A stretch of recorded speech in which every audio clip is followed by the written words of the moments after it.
Bueno, buenos días a todos los compañeros, tanto los aquí presentes como los que se han inscrito online. Me comentan desde aquí, desde el área de formación del colegio, que hay online unos 186 inscritos, con lo cual, como era presumible, pues el interés de la ponencia es evidente, ¿no? Es una materia, yo creo, que de actualidad y que nos interesa en definitiva a todos desde un punto de vista de la formación y desde el ejercicio de la profesión.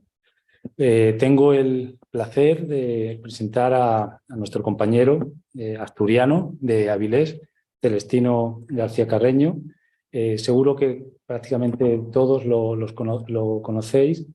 Tuvimos también el placer de tenerlo en el último Congreso de la Abogacía, celebrado el pasado octubre en Marbella, y ya dio muestras del dominio que tiene de la materia de la que estamos hablando. Celestino, como todos sabéis, fue y es en definitiva pionero en la materia. Fue el primer abogado en España que presentó una demanda por el carácter usurario de una tarjeta revolving en 2016 en Áviles, y también intervino, era en definitiva la parte actora, la parte demandante, la famosa sentencia del Tribunal Supremo de Within del año 2020, con lo cual su experiencia está absolutamente contrastada y además el objeto de la ponencia de hoy creo que es de máximo interés porque va a hacer un análisis que en definitiva el Tribunal Supremo todavía no ha hecho. Va a comentar la verdadera problemática, el origen, el germen, como muy bien él decía a la hora de proponer el título, el germen del crédito revolving, ese mecanismo y ese desenvolvimiento del producto que en definitiva atrapa a muchos prestatarios. Es un placer, Celestino, y cuando quieras inicia tu exposición. Muchas gracias. Muchas gracias por las palabras de introducción.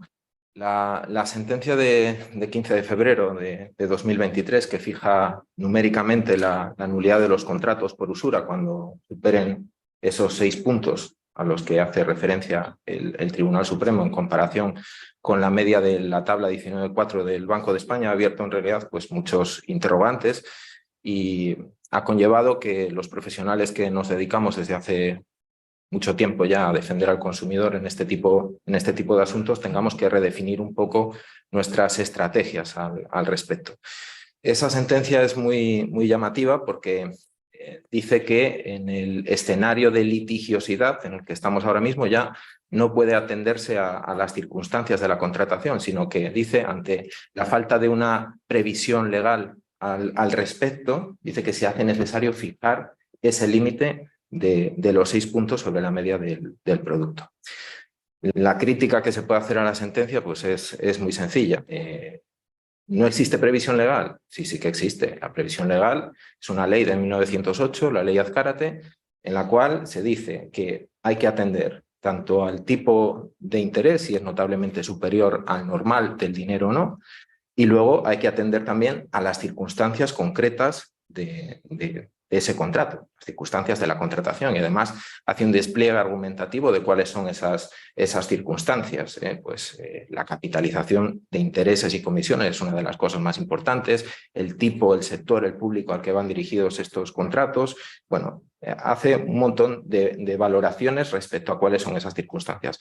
Ahora, no obstante, pues parece que el Tribunal Supremo reniega de eso, de lo que había dicho tanto en la sentencia de 4 de marzo de 2020, en la que me ocupé de la defensa del consumidor, como en la previa, en el asunto Banco Sigma, de 25 de noviembre de 2015, en la cual se atendía efectivamente a esas circunstancias. Y yo me pregunto, por ejemplo, ¿puede tener justificación no considerar usuraria una TAE del 21,99%, que es la TAE que aparece en los contratos de servicios financieros Carrefour, cuando en realidad muchos de estos contratos tienen un límite de hasta 300 euros. El límite inicial del crédito son 300 euros y se pone una TAE del 21,99%. ¿Y cuál es la circunstancia que justificaría la imposición de ese tipo de interés tan salvaje del 21,99%?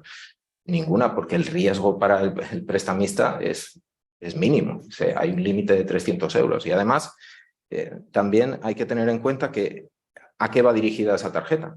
Esa tarjeta, ¿qué vocación tiene la tarjeta de servicios financieros Carrefour? Pues comprar bienes de primera necesidad, calzado, alimento y ropa en una gran superficie. ¿Cómo se puede poner una TAE del 21,99% y cómo se pueden capitalizar los intereses y las comisiones? Como digo, pues de circunstancias habló mucho el Tribunal Supremo, pero ahora, por las circunstancias de la litigiosidad, se viene a este sistema poco menos que cercano a un sistema de inteligencia artificial, donde lo único que cuenta es el número. Mira, si pasa de 6 puntos, es usura, y si no pasa, da igual que te quedes unas centésimas, unas décimas, entonces no es usura. Es un argumento pues, que obviamente merece mucha crítica. Muchas veces se tacha a los abogados que llevamos este tipo de procedimientos de litigar en masa, pero esto no es en realidad resolver en masa y sin ningún tipo de consideración a las circunstancias concurrentes. Yo creo que un juez no puede ser un expendedor de tickets, tiene que ser una persona que realice sentencias con una motivación suficiente para llevar a cabo sus conclusiones y sus convicciones. Pero, en fin, esta conferencia no tiene el propósito de criticar a la sentencia de 15 de febrero, sino ir un paso más allá y ver qué es lo que hay detrás del crédito revolving. Una de las cosas que ha suscitado esta sentencia es la cuestión de la TAE real. Primero, por cuáles son los conceptos que deben incluirse en el cálculo de la TAE. Hay muchos contratos, yo diría que la mayoría, que excluyen directamente del cálculo de la TAE varios conceptos, como por ejemplo la prima de seguro. Se dice que la prima de seguro se excluye del cálculo de la TAE porque es voluntario contratar el seguro. También se excluye del cálculo de la TAE pues, conceptos como la comisión de disposición de cajeros, la comisión de impagados, todo esto porque pueden ocurrir o no. Sin embargo, todos hemos visto en los medios de comunicación cómo el señor Hernández de Cos, gobernador del Banco de España, nos daba una explicación atómica de la diferencia que hay entre la TAE y la TDR. Dice, no, en la TAE hay que incluir todos los conceptos. O sea, hay que incluirlos todos. Sí, sí, todos. La prima de seguro también, ¿no? Sí, la prima de seguro también. El señor Hernández de Cos dijo, las primas de seguros y las comisiones hay que incluirlas en el cálculo de la TAE. Bueno, ¿y cómo puede ser que entonces las entidades financieras excluyan intencionalmente estos conceptos que el señor Hernández de Cos dice que hay que incluirlos en el cálculo de la TAE? Bueno, no es solo el señor Hernández de Cos el que dijo esto.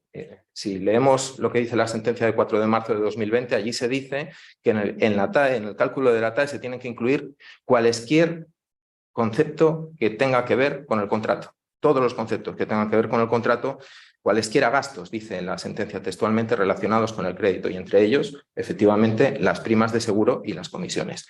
¿Y qué ocurre pues, en los contratos, por ejemplo, de Servicios Financieros Carrefour? Servicios Financieros Carrefour suele incluir en sus contratos una prima de seguro que es del 0,8% mensual sobre el saldo deudor. Claro, el 0,8% mensual sobre el saldo deudor es mensual, y si lo multiplicamos por 12, pues nos encontramos con que eso supone un 9,60% anual. Y si sumamos al 21,99% que aparentemente es la TAE maquillada de este contrato, le sumamos ese concepto que tanto el señor Hernández de Cos como el Tribunal Supremo ha dicho que hay que incluir también en el cómputo, entonces superamos el 30% en ese caso. ¿Y eso es usura o no es usura? ¿El 21 no y el 30? Bueno, eso es una de las cosas que ha suscitado el dictado de esta sentencia y la aparición de esos repentinos 6 puntos que nos ha puesto el Tribunal Supremo en la sentencia de 15 de febrero. Y también esta sentencia ha suscitado la cuestión de qué pasa con las diferencias mínimas, las diferencias por décimas o incluso por centésimas, porque, por ejemplo, si vamos a la tabla 19.4 del Banco de España y vamos al año 2012, nos encontramos con que la media es de un 20,90%. 20,90, le sumamos 6 y llegamos a 26,90 y resulta que Withing tiene sus contratos, la mayoría, al 26,82%. ¿Qué pasa con ese contrato? No es usurario, porque se hace en el año 2012. Si fuera en el 18 sí, pero en el 12 no sería usurario. Bueno, hay una serie de sentencias ya interesantes en esta materia.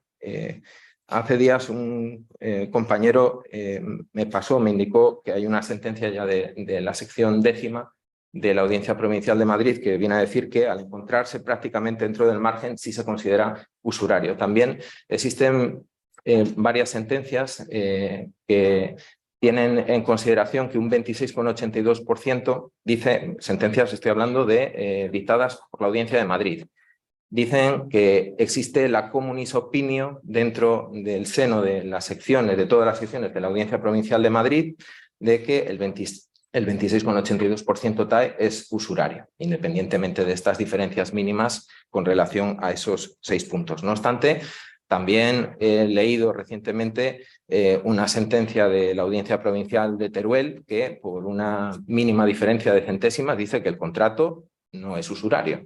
Bueno, pero más allá de estas consideraciones y críticas que tienen que ver con la usura, ¿qué se puede decir en lo que tiene que ver con la falta de transparencia de estos contratos?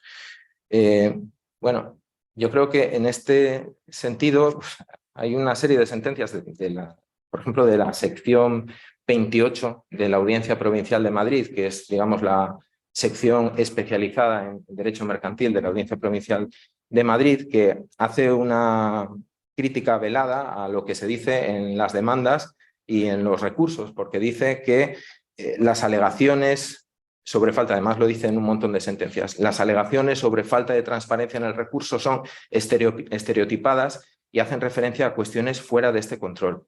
Así que parece que muchas veces cuando se demanda o cuando se recurre sobre esta cuestión de la falta de transparencia, la falta de transparencia va como un poco de relleno, es decir, se demanda por usura y luego un poco de relleno se dice algo con relación a la falta de transparencia, llegando a decir cosas como que las cláusulas son abusivas porque se cobra mucho. Bueno, esta crítica que se hace por la Audiencia Provincial pues la podemos corregir porque existen argumentos sobrados para atacar la falta de transparencia. Hay que decir que a muchos jueces y también a muchos magistrados también se les hace y les cuesta mucho llegar a entender el meollo de la cuestión. Muchos sí se sienten cómodos con lo que tiene que ver con la falta de incorporación o digamos la falta de transparencia formal, ¿no? No se lee, está borroso, está distorsionado, el tamaño de la letra es muy pequeño, el texto está apelmazado. Bueno, pues podemos citar sentencias como la de la Audiencia Provincial de Madrid, sección 28, de 28 de abril de 2022. Aquí, hablando de sobre esta cuestión de la falta de incorporación, pues se habla de que es muy escaso el interlineado, de modo que lo que se ve a simple vista es una masa de letras de difícil lectura, sin un esfuerzo extraordinario. Además, el tipo de interés figura enmascarado al final del documento tras numerosas cláusulas. También una sentencia de la Audiencia Provincial de Madrid de 21 de enero de 2022 se refiere a esto diciendo que haría falta un desmedido y extraordinario esfuerzo para conseguir descifrar significadas partes del contrato, en concreto todas aquellas referentes a la operativa económica de la operación, y dice, ni forzando la vista puede leerse con claridad, por lo que habría que utilizar dispositivos o mecanismos de ampliación de la imagen para poder leer y llegar a comprender el texto. Y una sentencia que a mí me gusta especialmente es una sentencia también de la sección 28 de la Audiencia Provincial de Madrid de 18 de julio del año 2022. En este caso se declara la nulidad de un contrato por falta de transparencia, por falta de incorporación, se declara la nulidad de un contrato de Cetelem, y la razón por la que se declara la nulidad del contrato de Cetelem es que ninguna de las dos partes aportó el contrato. Y entonces, claro, entendiendo que quien tiene la obligación de probar las condiciones financieras, quien tiene la carga de la prueba es la entidad financiera, la Audiencia Provincial dice, resulta evidente que ni siquiera puede considerarse que se supere el control de incorporación cuando no existe soporte documental que refleje el concreto contenido de las condiciones generales. Entonces, declara la nulidad. Pero bueno, esto es todo lo que tiene que ver con la cuestión formal, ¿eh? Pero, ¿qué ocurre cuando el contrato se aporta? No como en este caso, que ninguna de las dos partes lo aportó. ¿Qué ocurre cuando el contrato se aporta? Cuando el contrato es legible y cuando la TAE no está oculta, sino que en la primera hoja del contrato ahí viene la TAE. Bueno, ¿qué pasa en estos casos? Pongamos un ejemplo de servicios financieros Carrefour, que tiene un 21,99 y conforme a la última sentencia del Supremo estaría muy lejos de ser considerado usurario, ¿no? Bueno, ojo, como he dicho antes, hay contratos de servicios financieros Carrefour que aplican desde el principio una prima de seguro del 0,8%, 9,60 en cómputo anual. Hay contratos de servicios financieros Carrefour que son totalmente ilegibles, que están distorsionados y, bueno, entrarían dentro de la primera cuestión de la falta de transparencia. Pero también hay otro tipo de contratos, yo tengo aquí uno sobre el que estoy haciendo una demanda estos días, que es un contrato de servicios financieros Carrefour de tarjeta PAS, en el cual la TAE está clara. Viene aquí, en la primera hoja del contrato aparece la TAE. Y el contrato es legible. Tiene la letra pequeña, pero bueno, no está distorsionado y es más o menos legible. Entonces, en este caso, ¿qué ocurre? ¿Este contrato es válido per se? ¿No hay más discusión? Bueno, algunos jueces dicen, porque cuando resuelven estas cosas relativas a la falta de transparencia para desestimar el recurso o la demanda, lo dicen en un párrafo o dos, muy poquita cosa, dicen, no hay falta de transparencia porque la TAE se lee, no está escondida y además añaden una cosa que a mí me llama mucho la atención y me hace mucha gracia. Dice, la TAE se lee, no está escondida y todo el mundo sabe que cuando se contrata una tarjeta de crédito hay que pagar intereses. Entonces, fin de la discusión. La tarjeta no es falta de transparencia, el contrato no es falta de transparencia. Bueno, antes decíamos que hay que tener cuidado con lo que nosotros escribimos en las demandas, los argumentos que utilizamos. Pero este argumento utilizado en la sentencia para mí es totalmente superficial. Que se diga que el contrato es transparente porque se lee y porque todo el mundo sabe que cuando se contrata una tarjeta de crédito hay que pagar intereses es un argumento de una pobreza jurídica preocupante si tenemos que presumir que efectivamente está vigente el principio iura novit curia. El juez puede decir eso, puede decir que la cláusula donde aparece la TAE es transparente porque es legible y no está oculta, pero de eso nada. La cláusula no es transparente. Esta cláusula, donde aparece la TAE del 21,99%, conlleva un TIN, un tipo de interés nominal del 20,04%. Y si dividimos eso entre 12, conlleva un interés mensual que se está aplicando al contrato de 1,67%. Vale, todo eso está claro. Pero, ¿a qué se aplica ese tipo de interés? ¿A qué se aplica? No se dice. Se dice en algunas sentencias que con esta cláusula donde aparece la TAE en la primera hoja, el 21,99%, un consumidor medianamente atento e informado, o en terminología del Tribunal de Justicia de la Unión Europea, medianamente atento y perspicaz, puede hacerse una idea del coste del contrato. ¿Así? ¿Y cómo? ¿Cómo puede hacerse una idea del coste del contrato? Diciéndole que se aplica un 21,99%. Una cosa es el interés que se aplique y otra cosa muy distinta es a qué se aplica ese interés y otra cosa distinta es todavía cuál va a ser la cuota resultante de la aplicación de ese tipo de interés a la base a la que se aplique ese tipo de interés. Con una lectura de esta estipulación que dice que se va a aplicar esa TAE, puede hacerse idea diciéndole al consumidor allí en el stand de Carrefour, llega el señor allí al stand de Carrefour y viene pues el comercial de turno a darle las explicaciones financieras del contrato y le dicen, mire, esto tiene un 21,99%. Con ese asesoramiento financiero, ¿sabe un consumidor medianamente atento y perspicaz lo que va a pagar por ese contrato? Pues no. Lo más probable es que a esa persona se le represente la idea de que ese 21,99% TAE, que ya es una burrada en sí, ese TAE que se aplica al contrato, se va a aplicar a lo que le prestan.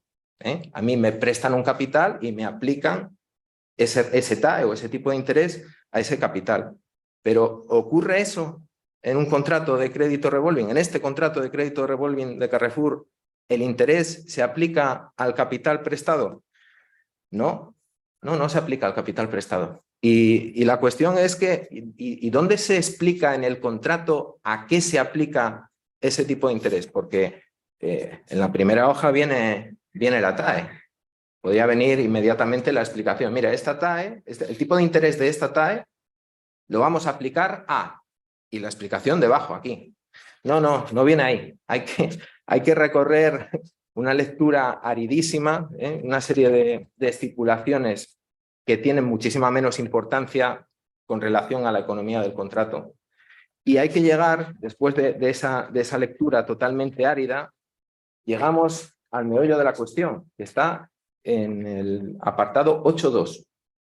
Justo antes de una fórmula que es ya para matemáticas de gente con mucho control matemático, justo antes de esa fórmula se establece cuál es el meollo de la cuestión. Se dice textualmente, aquí en una letra pequeña, dice: el saldo pendiente de reembolso devengará intereses día a día que serán pagaderos mensualmente en la cuota mensual. Sí, esta es la frasecilla. Dice: el saldo pendiente de reembolso devengará intereses. ¿Qué es lo que devenga intereses? ¿El capital que te prestan? No, el saldo pendiente de reembolso. ¿Y qué es el saldo pendiente de reembolso? Bueno, para entender qué es el saldo pendiente de reembolso, para llegar a discernir qué es el saldo pendiente de reembolso, no nos vale con leer el contrato. Nos tenemos que auxiliar de los recibos para llegar a entenderlo. Si nos auxiliamos de un recibo de servicios financieros Carrefour, vamos a ver cómo en el recibo, en la parte de arriba, viene saldo pendiente del mes anterior. A ese saldo pendiente del mes anterior, luego se le suman las operaciones que haga el consumidor durante el mes. Se resta el recibo que tenga domiciliado el consumidor y ahora se suman los intereses, las comisiones y la prima de seguro. Todo eso se suma al saldo deudor. O sea, que el interés no se aplica al capital que te prestan, sino al saldo deudor, que es un caldo engordado de intereses, comisiones, penalizaciones y primas de seguro. Claro, alguien puede decir, ¿qué es lo que conlleva esto en primer lugar, ¿no? Si te cargan los intereses en el saldo deudor y luego te aplican interés sobre esos intereses que te han cargado en el saldo deudor, te están aplicando un anatocismo de libro, interés del interés. No obstante, alguien puede decir, oiga, pero es que el interés del interés, el anatocismo, es un pacto que puede ser lícito en nuestro derecho. Viene en el artículo 317 del Código de Comercio. Sí, viene en el artículo del 317 del Código de Comercio y puede caber como pacto. Ahora yo me pregunto si es un pacto, esto que pone aquí, sin ningún tipo de resalte, en el que se dice que el saldo pendiente de reembolso devengará intereses. Yo no veo que eso sea un pacto. Aquí se dice en muchas ocasiones que se infiere el pacto, pero el pacto, ¿quién lo tiene que inferir? Ayer todavía leí una sentencia de la sección séptima de la Audiencia Provincial de Asturias, de la sección de Gijón, que desestima un recurso de apelación interpuesto por Servicios Prescriptor, en el cual dice que efectivamente existe anatocismo y dice la Audiencia Provincial: de la lectura de la cláusula se infiere el anatocismo. Pero ¿quién infiere el anatocismo de la lectura de esa cláusula? Lo infieren los señores magistrados de la sección séptima de la Audiencia Provincial. ¿Está al alcance de un consumidor medianamente atento y perspicaz inferir que de la frase el saldo deudor generará intereses, de ahí se deriva la existencia del anatocismo? Yo no lo creo. Y además, ¿cómo está esa cláusula? Esta cláusula sí que está enmascarada en el contrato, sí que aparece mucho después de cuando se regula la TAE, y el pacto de anatocismo puede ser lícito, pero hay que explicarlo con un lujo de detalles que aquí no existe. Esto lo explica una sentencia de la Audiencia Provincial de Zaragoza, la sentencia de 12 de diciembre de 2019. La Audiencia Provincial de Zaragoza ha dictado sentencias muy interesantes en lo que tiene que ver con el anatocismo y los créditos revolving. Esta sentencia dice: no se discute la validez genérica del pacto de anatocismo. El pacto de anatocismo sí puede ser válido, pero ahora añade, dice, el carácter excepcional del anatocismo exige un pleno conocimiento por parte del consumidor, con una advertencia clara y una información precisa. Por lo tanto, resultan aplicables y exigibles los controles de inclusión gramatical y de transparencia material o comprensibilidad real. El consumidor ha de poder comprender la carga económica real que supone ese pacto, fuera de declaraciones rituales como he recibido y leído copia de esta solicitud, que no acredita per se el conocimiento de la cláusula en disputa. ¿Dónde está el pacto expreso en este contrato o en todos los contratos revolving? No existe ningún pacto expreso. Lo único que existe es esa frase que parece un enigma. El saldo deudor generará intereses. ¿Dónde está la explicación de esa frase? En ninguna parte. ¿Dónde está el resalte de esa frase, la negrita, el subrayado? ¿Dónde está el ejemplo de lo que significa que se aplique el anatocismo? ¿Dónde está la simulación? En ninguna parte. La falta de información precontractual es el talón de Aquiles de este tipo de contratos. Lo ha dicho el Tribunal de Justicia de la Unión Europea con una contundencia que hace que el argumento de esas sentencias en las que se dice que la cláusula se lee y todo está muy claro, pues se convierta en un argumento que provoca vergüenza ajena. Más allá de declaraciones ritualistas vacías de contenido, no existe una información precontractual clara que diga lo que supone la carga económica y la gravedad que para el contrato conlleva la existencia del anatocismo. Pero, ojo, es que eso no es todo. Antes decíamos que al saldo deudor no solamente se suman los intereses, sino que al saldo deudor se suman otros conceptos distintos, como las comisiones de impago. Es decir, una persona se retrasa en el pago de una mensualidad y se le cargan 39 euros. Y esos 39 euros también van al saldo deudor. Y si la persona tiene concertado un seguro, los 20, 25 euros, 12, 14, lo que sea que se le cobra mensualmente por ese seguro, también van a parar al saldo deudor. ¿Y esto qué es? ¿Esto es anatocismo? Esto ni siquiera es anatocismo. Yo lo llamo a veces en los recursos anatocismo impropio, porque se está cargando intereses sobre conceptos que no son ni capital ni interés. Y entonces, para mí, esto no solamente está aquejado de falta de transparencia, sino en realidad es un pacto ilícito.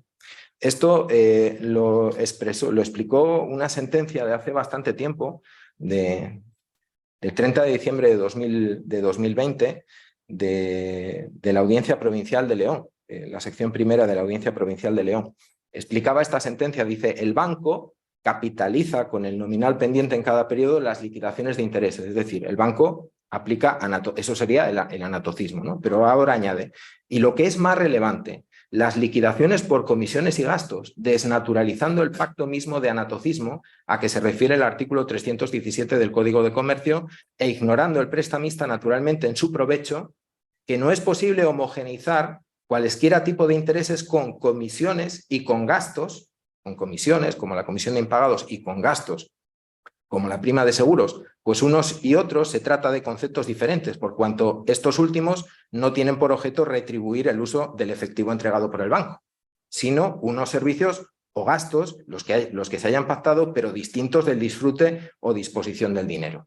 Así que ciertamente no es lícito convertir en capital, que eso es lo que significa capitalizar. Capitalizar es convertir en capital lo que no es. Las comisiones no son capital, pero por arte de birlibirloque las convertimos en capital, metemos en el saldo deudor y le aplicamos los intereses. Las primas de seguro no son capital, pero con la misma operación también las incluimos en el saldo deudor y les aplicamos el tipo de intereses.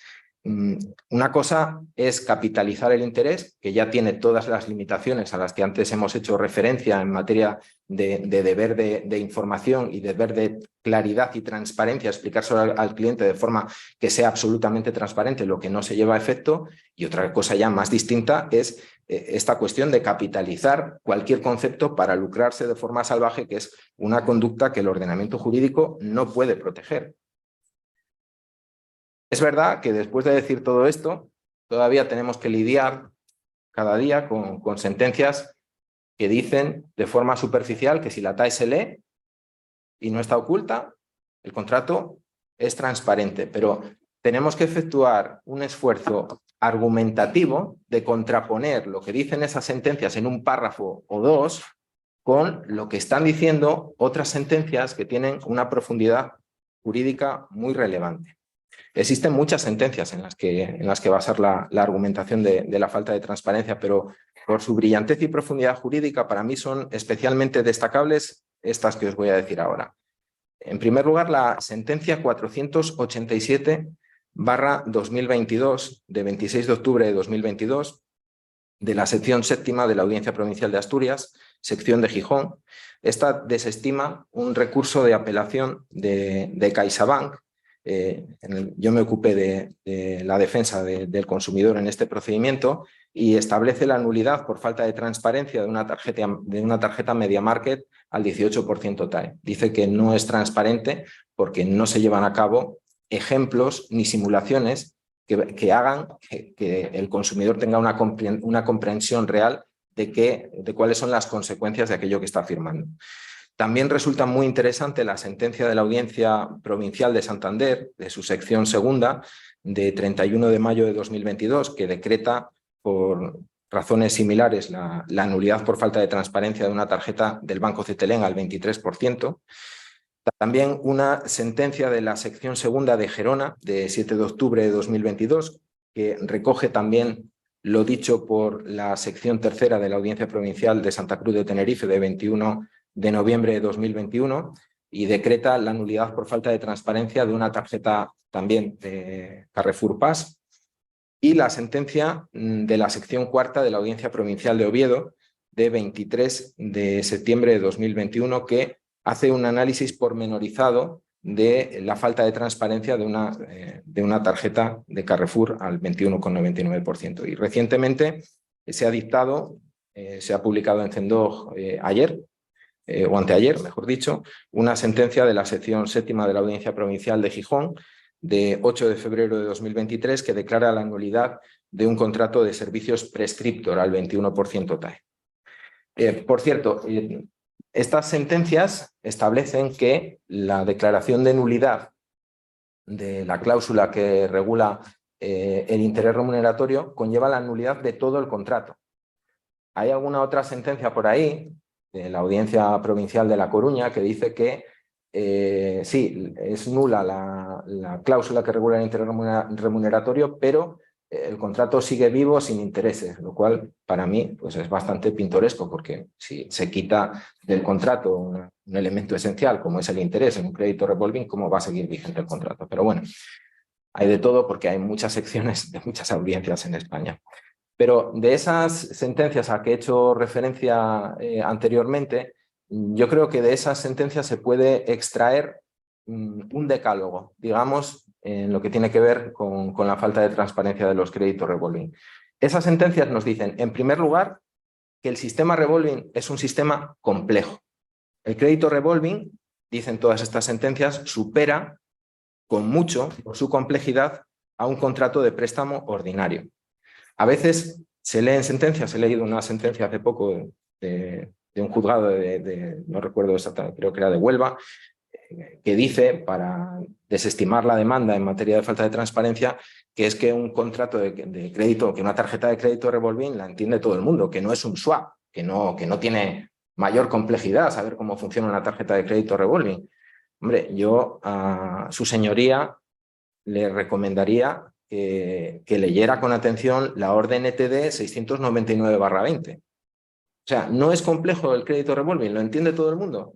Y entonces, ¿para qué hace falta que el gobernante haya llevado a cabo una orden en la materia sectorial, explicando y poniendo en claro lo que tiene que hacer las entidades financieras para que no exista el sobreendeudamiento de las familias y para que la gente no se meta en problemas con los créditos revolving? ¿Lo entiende todo el mundo y hace falta una orden especial?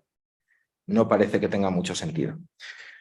En segundo lugar, estas sentencias nos dejan claro que antes de la celebración del contrato, el consumidor debe contar con información comprensible sobre las condiciones financieras sin necesidad de realizar un análisis minucioso y pormenorizado del contrato.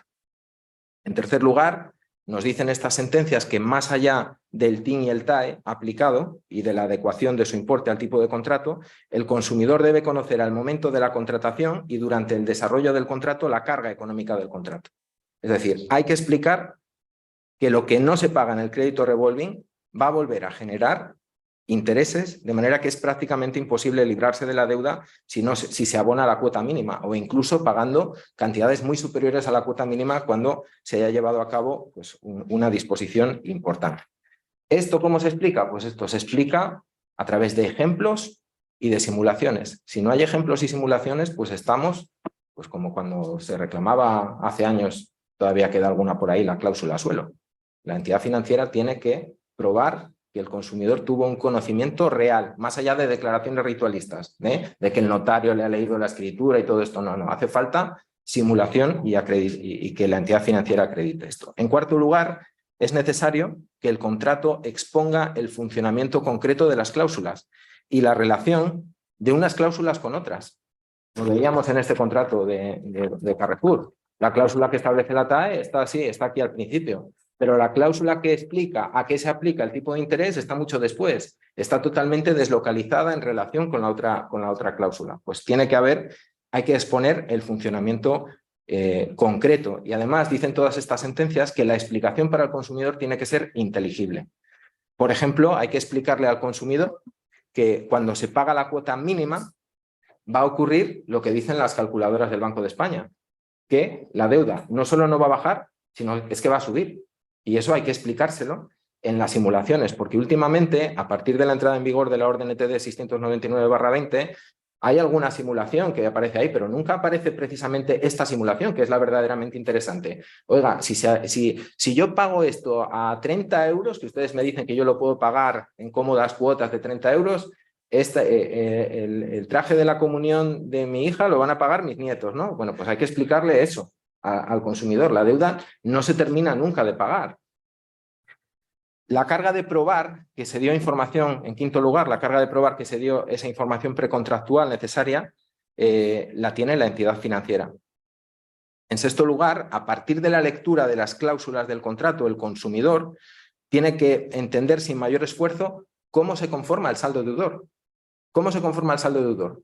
No tendría que auxiliarse el cliente, es que no lo puede hacer en el stand de Carrefour. El stand de Carrefour todavía no tiene los recibos. Entonces, hay que decirle cómo se va a generar el saldo deudor de manera comprensible desde el momento previo a la contratación y sin necesidad de tener que auxiliarse de otros documentos distintos a esas explicaciones precontractuales o el propio contrato. En séptimo lugar, a partir de la lectura de las cláusulas del contrato y de la información precontractual, el consumidor tiene que entender el coste real, tiene que entender las consecuencias de la capitalización de intereses, comisiones y gastos, tiene que entender lo que es el anatocismo y lo que es el anatocismo impropio. Y luego ya si lo entiende y lo firma, pues hombre, pues no se podrá defender que es falto de transparencia, pero esto hay que aportarlo. Y en octavo lugar, se debe prevenir expresamente al consumidor sobre el efecto bola de nieve. Así lo dicen algunas sentencias, sobre todo, creo recordar la sentencia de la Audiencia Provincial de Santander que declara la nulidad de un contrato de Cetelem, establece esta obligación de prevenir expresamente sobre el efecto bola de nieve. Y desde el año 2011, en noveno lugar, hay una normativa sectorial, el artículo 33 bis de la Orden de Transparencia Bancaria, que exige, entre otras cosas, que exista en el contrato una mención clara a la modalidad de pago establecida, señalando la palabra revolving. Hay que poner la palabra, tiene que venir en el contrato la palabra revolving. ¿Por qué? Porque en el imaginario social está que revolving es malo. Aunque no se explique cuáles son las razones que están detrás de esto, pues todo el mundo sabe que si tienes una tarjeta revolving no la terminas nunca de pagar. Y es más, incluso pues muchos empleados de banca honradamente le dicen a sus clientes, bueno, te vamos a dar estas tarjetas, pero esta no la uses porque no terminas nunca de pagar los intereses. También esta normativa dice que si el contrato prevé, hay que dejar claro que el contrato prevé la capitalización de cantidades vencidas, exigibles y no satisfechas, y tiene que haber un ejemplo representativo del crédito con dos o más alternativas de financiación. Si no se cumple alguno de estos requisitos establecidos en esta normativa de 2011, el contrato ya es automáticamente falto de transparencia. Y aunque el contrato sea previo al año 2011, debe existir y aportarse al procedimiento documentación posterior a la entrada en vigor de esa normativa en la que se acredite que la entidad financiera ha cumplido con esas obligaciones con posterioridad a la entrada en vigor de la norma. En décimo y último lugar, debe evitarse el peligro de ampliaciones automáticas. Muchas de estas tarjetas, pues, automáticamente las entidades financieras al que le daban 600 euros, luego en un determinado momento le aumentan, cuando ven que el cliente se va enredando en el crédito, se le sube de 1.000 a 5.000. Dispones de 5.000 euros. Bueno, ¿qué pretende esto? Pues el sobreendeudamiento del consumidor. Bueno, pues creo que de todo lo que se ha argumentado, pues, ha quedado claro que el sistema de amortización del crédito revolving, con reutilizaciones, reestructuración continua del crédito disponible, es en realidad la antítesis de la transparencia e impide al consumidor conocer la carga real, económica y financiera del contrato que está firmando. En realidad es un contrato que está diseñado al milímetro para convertir al consumidor en un deudor cautivo. En conclusión, el crédito revolving es como esas especies animales o vegetales que se consideran invasoras y no pertenecen a un ecosistema y generan graves problemas medioambientales cuando se introducen en el ecosistema. Por ejemplo, yo pienso, cuando voy por la autopista desde Asturias a Santander, pues está lleno de una cosa que se llama plumón de la pampa, que lo ha invadido todo, tiene unas raíces y es muy difícil de erradicar. Es una especie vegetal invasora que tenemos allí en el norte. El crédito revolving es así, no tiene nada que ver con nuestro ecosistema jurídico de derecho continental, derecho común, derecho romano. Es una especie anglosajona, creada en Dakota del Norte, cuando Citibank puso allí su sede, aprovechándose de que en ese concreto estado se había derogado la ley de usura, y aprovechó esa triquiñuela para extender a todo Estados Unidos este tipo de contratos, y luego de Estados Unidos pues nos han invadido a nosotros con posterioridad. Se podría haber optado por la erradicación, por la erradicación total de este tipo de contratos, pero yo entiendo que el beneficio para la banca ha sido extraordinario en estos años y entonces por eso finalmente se ha cedido y se ha tratado de regular. Pero es muy difícil regular un producto de la toxicidad del crédito revolving, que tiene su base precisamente en el interés compuesto, que dicen en una frase que se atribuye a Einstein, que tiene muchas frases de estas que se le atribuyen, que es la mayor fuerza del universo, dice Einstein, que es el interés compuesto. La aguerrida ley Azcárate de 1908, con sus 8 articulitos, pues le ha plantado cara durante estos 7 años, desde que en el año 2016 se interpuso la primera demanda en materia de revolving. Han sido miles de sentencias favorables, mías y de otros muchos compañeros. Se ha extendido este tipo de reclamación por toda España, pero ahora estamos en el escenario que nos brinda el Tribunal Supremo con su sentencia de 15 de febrero del año 2023.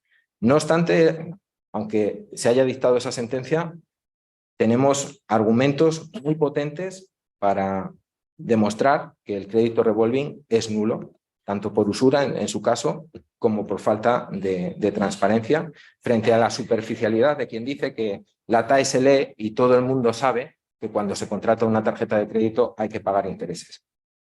Así que me remito al lema que utilizo en mis posts en Facebook. Seguimos.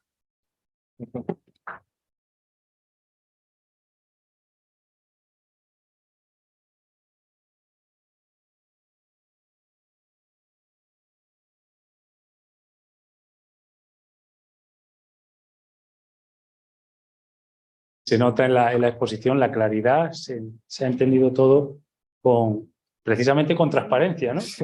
Que es lo que estamos hablando.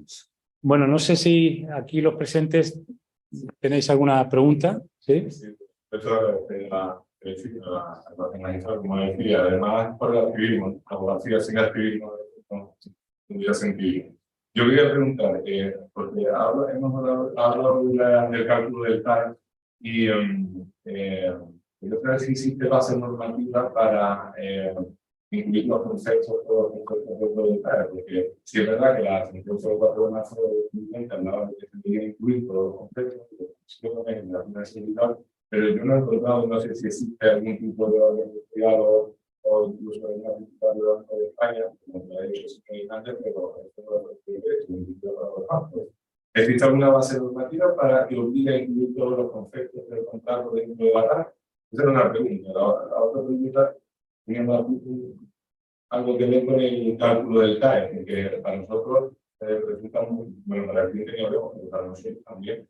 Yo a veces me encuentro el TIN en un contrato o en un recibo que a veces ni siquiera coincide. Yo no sé calcular ese TAE. No sé si existe alguna herramienta o algo que deberíamos dejar en manos de los peritos de dirección.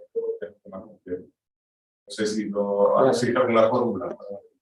Empezando por el final, puede ser recomendable utilizar una pericial para acreditar y justificar eso. Porque te puedes encontrar, tú puedes razonar, como yo he hecho, que si en el contrato viene el 0,8% mensual, es un 9,60 anual y eso hay que tenerlo en cuenta, ¿no? Pero el juez probablemente te exija más que decir eso y que lo apoyes en una prueba pericial. Y con relación a la base normativa, lo que tenemos es base jurisprudencial clarísima. Lo ha dicho el Tribunal Supremo y lo ha dicho el Banco de España, lo ha dicho a bombo y platillo hace poco. Lo hemos visto, yo en los escritos que estoy haciendo cito eso y digo que es un hecho notorio, que no requiere ni prueba. El hecho de que dentro de la TAE también se incluyen las primas de seguro y las comisiones. Lo ha dicho el gobernador del Banco de España y luego tenemos la sentencia del Tribunal Supremo del 4 de marzo lo dice textualmente.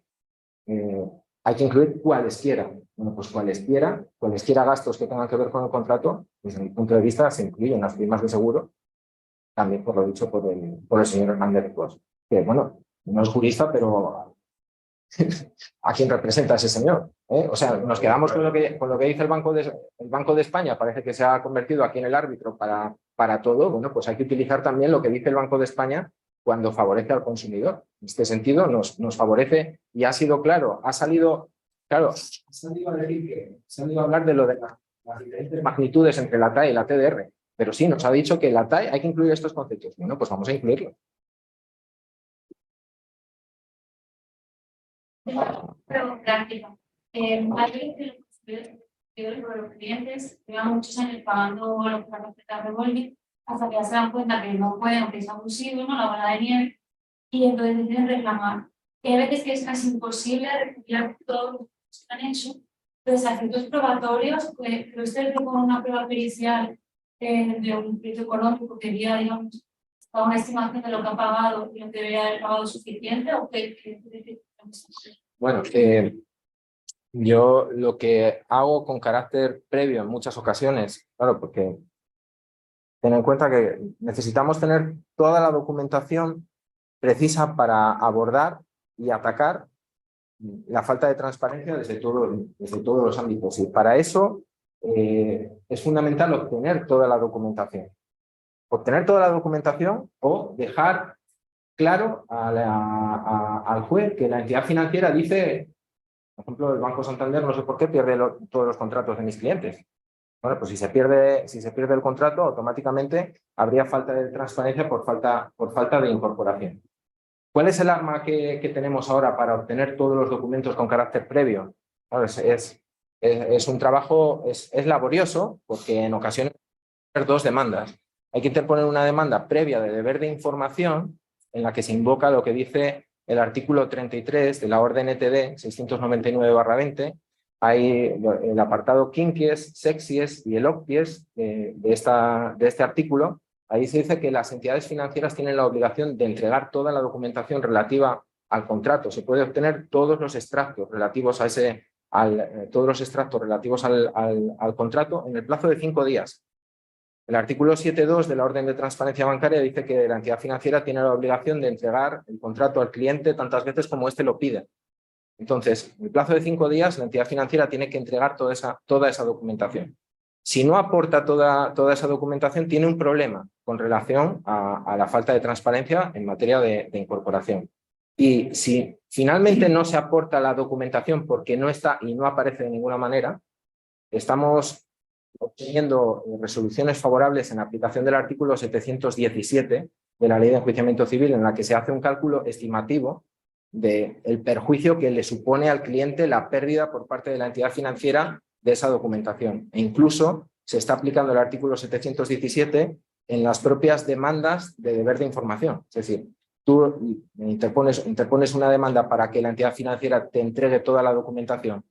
La entidad financiera dice que ha perdido el contrato y que no tiene los extractos desde hace no sé cuánto tiempo, y bueno, estamos obteniendo en aplicación del 717 de la Ley de Enjuiciamiento Civil, todavía la semana pasada, pues juzgado de Santander le impuso, creo recordar, a Banco Santander, creo que es, que pague 9.000 euros por haber extraviado el contrato, 3.000 euros por el contrato, y luego una cantidad, creo recordar, 100 euros le puso por cada uno de los extractos perdidos por el cliente. Es una solución, porque sí es verdad que puede darse el caso de que, agotadas todas las vías y actuando a través de esta vía que nos da la orden ETD, todavía no se obtenga la documentación porque definitivamente se diga que se pierde, pero incluso se puede aplicar ese artículo y obtener una indemnización para el cliente por la pérdida de esos documentos. ¿Más preguntas aquí? ¿O pasamos a la...? Bueno, pues vamos a pasar a las preguntas que hacen los compañeros conectados online. Hay algunas intervenciones que no son preguntas, simplemente te dan la enhorabuena por la magnífica exposición y demás, ¿no? Hay una compañera que pide, lo hizo muy al principio de tu intervención, que pide si puedes dar los datos concretos de las sentencias. Creo que se refería a las de Madrid, las que decía que el 26,82 automáticamente son usurarias. Pues esos datos, a ver, creo que tengo...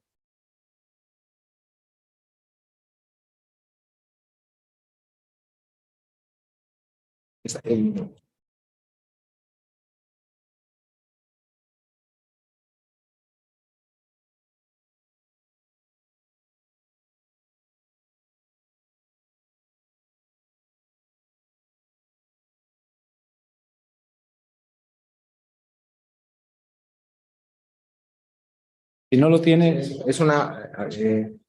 respecto de esas sentencias, están en el CENDOG publicadas, ¿no? Sí. Vienen a decir siempre eso, que si busca la expresión en el CENDOG comunis con 2 Ms, opinio y revolving, le van a salir las sentencias que han dicho eso, que es la opinión común de todas las sentencias de Madrid es considerar que un 26,82% es nulo por usura. Pues perfecto, contestado. Otro compañero pregunta, dice, ¿se puede considerar que el diferencial de 6 puntos sobre un 20% de la famosa sentencia 15 de febrero de 2023 es una confirmación del porcentaje del más 30% que ya se venía aplicando por la mayoría de las audiencias provinciales? Bueno, yo creo que por la mayoría tampoco. Claro. Sí, yo creo que es esa. La que yo conocía es esa, la de Cádiz. ¿No? Sí, ¿no? Que no hay ninguna mayoría en ese sentido. Sí. Pregunta un compañero, ¿por qué cuando la nulidad de un contrato es por falta de transparencia no se aplica el artículo 1306.2 del Código Civil y el prestamista no tiene que devolver nada? Creo que es el 1303, ¿no? No 1306. No lo tengo aquí a mano. 6.2. Sí, es verdad que había una línea con relación a esa cuestión, la causa torpe, creo que es a lo que se refiere el compañero. Creo que es la causa torpe del 1300, pero es que la aplicación la aplicación con relación a la nulidad, aunque es cierto que el 1303 regula no la nulidad sino la anulabilidad, que es un concepto distinto porque la nulidad es del artículo 6.3 del Código Civil, pero en definitiva jurisprudencialmente se viene aplicando el 1303, aunque sea anulabilidad, al efecto de la nulidad. Yo no he ido nunca por el camino de la causa torpe, que sé que se ha utilizado en otro tipo de reclamaciones hipotecarias y demás, aunque me consta que no con muy buen resultado. Yo entiendo que lo que se debe aplicar es el 1303, con todas las repercusiones que tiene el 1303, incluida pues la referencia a los intereses desde cada cobro indebido. Eso es. Sí, sí. No es la de 1303. Un compañero hace una pregunta, me parece interesante porque es muy concreta. Dice, la ley 16/2011, la ley de contrato de crédito al consumo, excluye la prima de seguros del cálculo de la TAE en el caso de que sea voluntario el seguro. Dice aquí, cita el artículo 32.2. Dice, ¿cómo podemos discutir esto ante los tribunales e indicar que la prima de seguros debe ser incluida en la TAE? Porque entramos en el concepto de cláusula abusiva, ¿no? Yo, el razonamiento que hago es que no es lo mismo una prima de seguro que se haya concertado cuando está iniciado el contrato a una prima de seguro que se concierta desde el principio. Una prima de seguro que se concierta desde el mismo principio del contrato y que da lugar, entiendo yo, a que haya que computar ese seguro, porque también cuando se lleva a cabo un préstamo que no sea un préstamo revolving, se tiene en consideración siempre la prima de seguro que se concierta inicialmente con el préstamo. Y esa cantidad hay que tenerla en cuenta. Y vuelvo a lo dicho por el señor Hernández de Cos y a lo dicho por la sentencia del Tribunal Supremo del 4 de marzo, la interpretación del 4 de marzo. ¿Nos quedamos con la interpretación de los 6 puntos del Tribunal Supremo? Pues nos tenemos que quedar también con los cualesquiera gastos a que se refiere la sentencia del 4 de marzo, incluidos la prima de seguro, a lo que hay que añadir la explicación del señor Hernández de Cos. Muy bien. Otra pregunta dice que si serviría para acreditar el incremento de la TAE el simulador del Banco de España para préstamos donde puedes indicar el TIN, gastos periódicos y de constitución del plazo temporal y capital inicial. Sí, yo he aportado en muchas ocasiones ese simulador. Lo que pasa es que ese simulador no es para crédito revolving, es para contratos de préstamo en sí. Sí, en realidad efectivamente lo acredita. Lo que pasa que ¿qué efecto tiene en el juez la aportación de ese documento? Muchas veces no tiene la contundencia que tiene la presentación de un informe pericial, en el cual se viene a decir más o menos lo mismo que nos dice ese simulador, pero tienes un perito que te respalda y que puede contestar a las preguntas de la parte contraria y dar por bueno incluso lo que dice ese simulador del Banco de España, que efectivamente es muy parejo lo que va a decir el simulador a lo que te va a decir el perito. Sí. Otra pregunta dice que en las tarjetas de Carrefour que han mencionado, dice que la TAE que viene especificada en el contrato es distinta habla de partidas de cargo, me imagino que se refiere a los recibos mensuales, donde dice que es superior. Entiendo que aquí, primero, no es un tema de Carrefour y luego, ¿será que Carrefour Es que hay contratos muy antiguos. Hay contratos antiguos de Carrefour en los que el tipo de interés... Hay contratos muy antiguos de Carrefour en los que el tipo de interés era del 30%. Contratos del año 97, 98, que directamente son del 30%. Se lleva, son usurarios sin ningún tipo de dudas. Luego Carrefour bajó al 19%, aunque después unilateralmente subió al 21,99%. Igual se refiere a eso mi compañero, puede ser. Eso. Un compañero pide si se puede repetir los datos de la sentencia de la Audiencia Provincial de Zaragoza. Creo que era sobre el anatocismo, ¿no? No.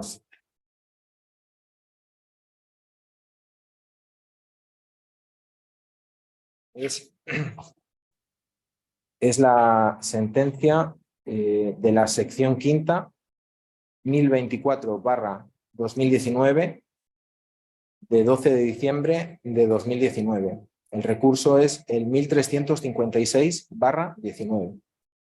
Aunque en Zaragoza hay un montón de sentencias muy buenas, incluso recientes, que hablan sobre el anatocismo para justificar la falta de transparencia del contrato revolving. Vale. Otro compañero pide si se puede volver a citar los artículos del 33 de la orden de 2011, quinquis, sexis. Es de la orden 699/20, la orden del crédito revolvente. Es el artículo 33, quinquies y sexies, y luego el octies establece que las entidades financieras tienen obligación de entregar toda esa documentación con carácter gratuito. Es interesante también porque a veces se contesta a los clientes diciendo que para que se les envíen los recibos tienen que pagar no sé cuánto dinero. No. La orden dice que la remisión de esos documentos tiene que ser con carácter gratuito. Sí. Una pregunta me parece muy interesante. Dice que ¿qué opinión te merece la consideración de la última sentencia del Supremo de 2023 relativa a la comparación que hace de contratos anteriores al 2010 y la aplicación que hace automática del tipo de interés publicado para el 2010? Es decir, un contrato que puede ser 2010, pero puede ser 2001. Y efectivamente, yo creo que eso tiene una crítica razonada, ¿no? Sí. Me parece mal, pero me parece mal en general la sentencia porque, como dije al principio, el legislador, legislativamente hay una norma que es de clara aplicación que establece que no solamente hay que tener en cuenta el interés normal, sino también las circunstancias de la contratación. Entonces, ya me parece mal lo de los 6 puntos y me parece, pues sí, peor incluso esta aplicación de esos 6 puntos a todo lo anterior. Pero bueno, es lo que tenemos y con lo que tenemos que pelear. Sí. Un compañero dice que en virtud de, ahora sí, el 1303 del Código Civil, ¿desde qué fecha sería exigible los intereses legales? Creo que lo has comentado antes y es una cuestión consolidada en la mayoría de las audiencias provinciales, desde la fecha de cada cobro, ¿no? Sí. Se lleva a cabo el 1303, viendo que se relaciona también con el 1896 del Código Civil, que regula el pago y el cobro indebido y se dice que se generan intereses desde cada cobro indebido. No obstante, sí es verdad que hay sentencias para todos los gustos, desde el momento de la interposición de la demanda, desde el dictado de la sentencia, pero yo entiendo que lo suyo sería aplicar el 1303 en sentido propio y, por lo tanto, desde cada cobro indebido que se efectúa. Y por último, una compañera pone de manifiesto que muchos juzgados en la audiencia previa se obliga y se exige a cuantificar la cantidad objeto de restitución, aunque sea incluso provisionalmente. Pregunta si conviene recurrir ese pronunciamiento o qué alternativas puede haber al respecto. Sí, conviene recurrir ese pronunciamiento porque no se debería entrar a discutir en la audiencia previa sobre la cuantificación en un procedimiento en el que se están ejercitando acciones del artículo 249.1.5. 249.1.5 dice que este tipo de procedimientos siempre son el juicio ordinario. Y el artículo 255 de la Ley de Enjuiciamiento Civil prohíbe que se discuta sobre la cuantía cuando esto no afecta al tipo de procedimiento. El tipo de procedimiento, aquí se están ejercitando acciones del 249.1.5. Bueno, en materia de falta de transparencia es evidente. Las materias si estás ejercitando una acción en materia de falta de transparencia, es una acción del 249.1.5. El juicio siempre es el ordinario. Y el artículo 255 veta la posibilidad de discutir la cuantía cuando la discusión relativa a la cuantía no afecte al tipo de procedimiento, y no puede afectar al tipo de procedimiento porque necesariamente siempre va a ser el del juicio ordinario. Y además es que no se puede saber a priorísticamente, si ya vamos a la cuestión material, que no sería una cuestión procesal, sino una cuestión material, la cantidad a restituir. Hasta que no exista una sentencia firme, ya sea de instancia, de apelación o, como estamos viendo las cosas, incluso de casación, hasta que no exista una sentencia firme, no se puede calcular qué es lo que se va a restituir, porque el contrato sigue vigente y se está modificando continuamente pues la diferencia entre pagado y financiado, y tampoco pueden calcularse los intereses desde cada cobro indebido hasta que no exista una sentencia firme. Por lo tanto, tanto por esa razón formal, procedimental, de lo que dice el 255, que prohíbe discutir cuando esté claro que el procedimiento es el ordinario, como desde el punto de vista material de qué va a ser lo que se va a restituir, yo entiendo que sí, hay que recurrirlo y hay que pelearlo. Es una cuantía indeterminada en aplicación de esos artículos, no es una reclamación de cantidad. A veces se oye quien dice que son dos acciones distintas. Yo no creo que sean dos acciones distintas. Yo creo que hay una acción de nulidad con un efecto jurídico ex lege, ya sea a partir del artículo 3 de la Ley de Represión de la Usura o ya sea a partir del artículo 1303 del Código Civil. Es un efecto jurídico, no una acción independiente. No puede decretarse una nulidad que no tenga efectos. Eso sería ridículo. Si hay una nulidad, si el contrato ya no existe, tenemos que restituir a la situación previa. Sí, sí. Aquí la Audiencia Provincial de Málaga por lo menos lo tiene claro, y en esa línea pues argumenta que aquí no se está ejercitando acumuladamente ni con carácter principal una acción de reclamación de cantidad, ninguna acción de reclamación de cantidad, una acción de nulidad de un contrato de crédito. Al margen de eso, creo que hay un argumento adicional que lo he visto en algunas sentencias cuando habla que precisamente el principio de efectividad de la directiva 93/13 CE impide ese principio de efectividad exigir al consumidor pues una serie de obstáculos que hagan que dificulten, digamos, o entorpezcan su acción, porque cuantificar de esa manera muchas veces la única manera es un informe pericial, porque no es posible de otra manera, y eso lógicamente conlleva unos gastos, o por lo menos adelantar esos gastos del perito, ¿no?